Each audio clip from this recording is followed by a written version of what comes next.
Coucou tout le monde, j'espère que vous allez bien. On est actuellement mercredi après-midi et je profite d'avoir un petit peu de temps pour prendre la caméra et pour papoter avec vous.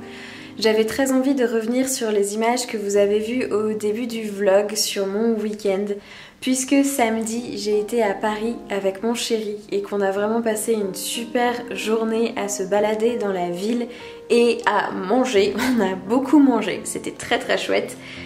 Alors pour être honnête, à la base on voulait aller à l'Atelier des Lumières qui est un musée, mais petits provinciaux que nous sommes, on n'avait pas du tout réalisé qu'il fallait qu'on réserve nos places en avance. Et quand on est arrivé c'était complet, donc on était un petit peu déçus, mais c'est pas grave, c'était une bonne leçon, on saura pour la prochaine fois et ça nous a pas du tout empêché de passer une excellente journée. Et d'ailleurs on est passé à The Shakespeare Library dont je vous avais parlé dans un ancien vlog, qui est une librairie à Paris qui vend des livres en anglais. Et j'en ai profité pour prendre un bouquin dont j'avais entendu parler sur Booktube, qui est The Midnight Library par Matt Haig, qui raconte l'histoire d'une jeune femme qui en a marre de sa vie, qui n'en peut plus et qui décide de se suicider. Et donc à partir du moment où elle prend les médicaments, elle se retrouve dans une espèce d'immense librairie avec énormément de bouquins sur les étagères, et en fait chacun de ces livres raconte ce qu'aurait pu être sa vie si elle avait pris des décisions différentes. Donc pour le moment j'ai lu seulement les premiers chapitres, j'ai lu une quarantaine de pages. Je suis assez intriguée par cette histoire, ça se lit relativement vite, c'est plutôt bien ficelé. Donc je suis contente de ma lecture et je vous en dirai un petit peu plus quand j'aurai avancé, quand j'aurai même terminé ce bouquin. Mais ce que je trouve pas mal dès le départ, c'est que les chapitres sont très courts, et donc en ce moment, comme j'ai pas beaucoup de temps, ça me permet de me poser, de lire quelques minutes, quelques chapitres et ensuite de reposer le bouquin sans rester coincée au milieu d'un chapitre en se disant « Ah mais je l'ai pas fini, qu'est-ce que je fais ?» J'ai horreur de ça, j'aime bien quand je peux poser le livre une fois que j'ai fini un chapitre.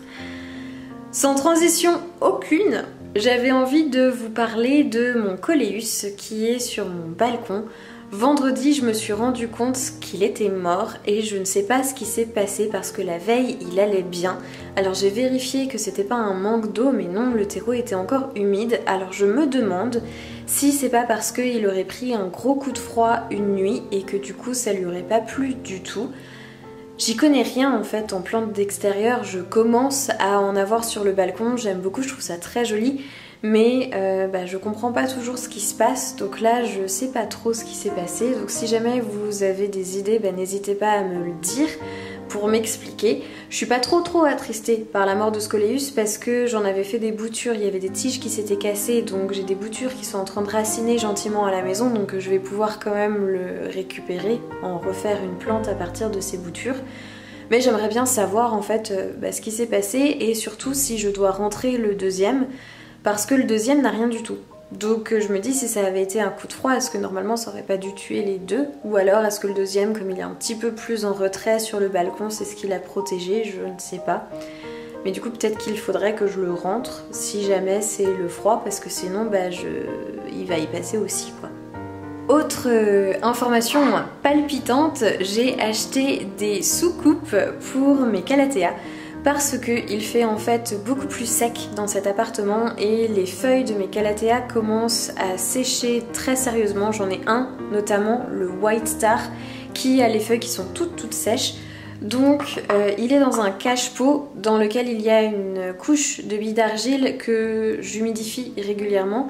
Mais en fait je me dis que comme le cache-pot n'est pas beaucoup plus grand que le pot du calathea, et bien peut-être que c'est pas suffisant pour vraiment augmenter l'hygrométrie autour des feuilles et que ce serait plus logique de mettre une soucoupe, comme ça la surface elle est plus large là où il y a les billes d'argile avec l'eau, et peut-être que ça pourra aider plus amplement le calathea à avoir l'humidité dont il a besoin. J'ai aussi racheté un brumisateur pour brumiser les feuilles et j'ai une abonnée qui m'a dit qu'il fallait pas que j'hésite à laisser sécher mon linge dans la pièce où il y a mes calatheas, donc c'est ce que je fais et j'espère que ce sera suffisant pour régler ce problème de feuilles trop sèches, parce que j'ai pas du tout envie d'acheter un humidificateur, j'ai pas envie d'acheter une machine pour faire de l'humidité chez moi. Déjà parce que je trouve ça moche et ensuite parce que j'ai pas envie d'acheter 150 appareils pour m'occuper de mes plantes. J'aime bien que ça reste quand même relativement simple. Donc j'espère que ça suffira sans avoir besoin d'investir dans quoi que ce soit d'autre. Et j'aurais pas envie non plus que je puisse plus m'occuper des calatheas parce que j'aime vraiment beaucoup ces plantes, donc j'aimerais bien qu'elles s'adaptent et qu'elles survivent chez moi. Et la dernière chose dont j'avais envie de vous parler, c'est d'une recette de cuisine qu'il y a dans mon Autumn Cozy, le livre de Caro from Woodland. Elle parle dans ce bouquin d'une pumpkin pie et ça fait très longtemps que j'ai envie de tester cette recette. Tout simplement parce que d'une part c'est bientôt Thanksgiving et que d'autre part on la voit partout à cette période de l'année et ça me donne vraiment très envie. Donc j'ai acheté tout ce qu'il faut pour la faire. Et comme demain soir je vais manger avec des collègues, je me dis que ça peut être une très bonne idée d'amener le dessert parce que sinon ça veut dire que je cuisine ça pour moi toute seule et je pense que ça fait un peu gros, une tarte entière. Mais du coup comme j'avais envie de faire ça, je me suis dit que ce serait une bonne idée. Donc ça va être ma mission de l'après-midi de préparer ce dessert.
Petit changement de programme par rapport à ce que je vous disais hier, en fait j'ai pas du tout eu le temps de faire la pumpkin pie, donc à la place je vais la faire ce matin, c'est pas très grave. Donc j'ai déjà commencé à couper le potiron, il est en train de cuire et là il faut que je m'attaque à la pâte brisée pour le fond de la tarte. Normalement je devrais avoir le temps de tout faire ce matin avant d'aller au travail, ça a pas l'air hyper long. Donc je vais m'attaquer à la pâte brisée, je vais mettre le four à chauffer et je devrais m'en sortir quand même.